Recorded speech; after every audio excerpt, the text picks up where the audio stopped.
সংস্কারের মধ্য দিয়ে গণতান্ত্রিক শক্তিশালী বৈষম্যহীন রাষ্ট্র বিনির্মাণ করাই আমাদের প্রতিশ্রুতি বাস্তবায়নের জন্যই এই বাংলাদেশের ইতিহাসে প্রথমবার সমগ্র পলিটিক্যাল পার্টিগুলো শুধু ফেসিবাদ বাদে সরকার জনগণ সবাই মাসের পর মাস পরিশ্রম করতে করতে এখন 1 বছর পার হয়ে গেছে এই ডকুমেন্টটা প্রণয়ন করছে। সেটা সমগ্র জাতি দেখেছে, ওপেন এয়ার ব্রডকাস্ট হয়েছে।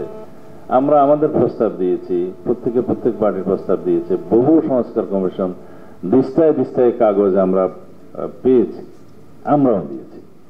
এগুলোর ফ্রেম হচ্ছে একটা ঐক্যমত্য কমিশনের মধ্য দিয়ে ফাইনালি, এবং সেটা এমবডিড হচ্ছে, সেটা সমগ্র জাতি দেখবে। এই প্রতিশ্রুতিগুলো যদি সিগনেচার্ড হয় এবং সেটা আনুষ্ঠানিকতার মধ্য দিয়ে হয়, জাতির সামনে সেটা একটা ডকুমেন্ট হিসেবে থাকবে এবং সারা পৃথিবী দেখবে, সেটা ওয়েবসাইটে যাবে, এই ডকুমেন্টটা আর্কাইভে থাকবে। এই ডকুমেন্টটা বাস্তবায়ন না করে কোনো পলিটিক্যাল পার্টি বাংলাদেশে রাজনীতি করতে পারবে আমি বিশ্বাস করি না।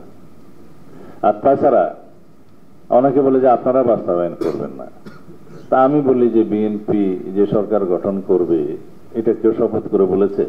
তা আমাদেরকে কেন দায়ী করে? আমি বলবো যারা জাতীয় সংসদে প্রতিনিধিত্ব করবেন, শব্দটা ওইভাবে হওয়া উচিত, যারা জাতীয় সংসদে প্রতিনিধিত্ব করবেন সামনে, তারাই সবাই মোরালি অব্লিগেটেড থাকবে এটা বাস্তবায়নের জন্য।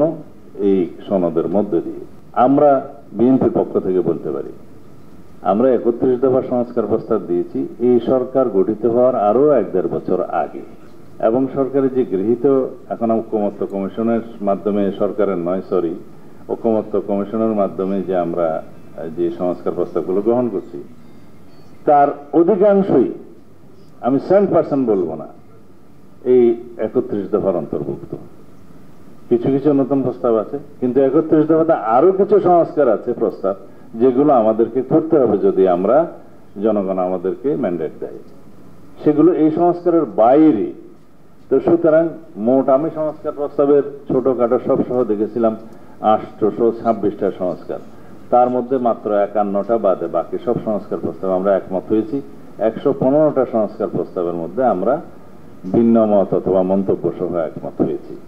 এগুলো এখানে এর বাইরে হচ্ছে 19টা সংবিধান সংক্রান্ত এরা মৌলিক সংস্কার হিসেবে চিহ্নিত করেছে, এগুলো এর বাইরে।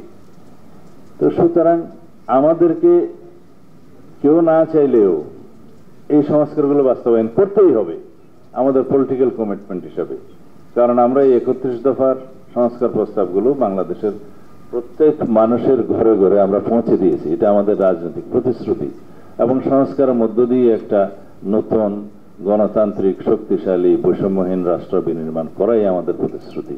ইনশাআল্লাহ সেই চ্যালেঞ্জটা অতি অবশ্যই আমাদের সামনে আছে, এবং আমি আশাও করি, বিশ্বাসও করি, হয়তো আজকের আলোচনার মধ্য দিয়ে ঐক্যমত্য কমিশনে আমরা একটা জায়গায় পৌঁছাতে পারবো মৌলিক সংস্কারগুলোর বিষয়ে।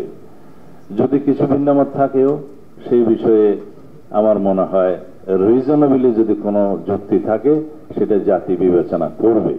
তবে গণতন্ত্রের সংজ্ঞাই হচ্ছে যে আমরা হয়তো সর্ববিষয়ে সবাই একমত নাও হতে পারি, কিন্তু এন্ড অফ দি ডে দেশের স্বার্থে, গণতন্ত্রের স্বার্থে, সুষ্ঠু নির্বাচনের স্বার্থে আমরা এক জায়গায় উপনীত হতে পারবো।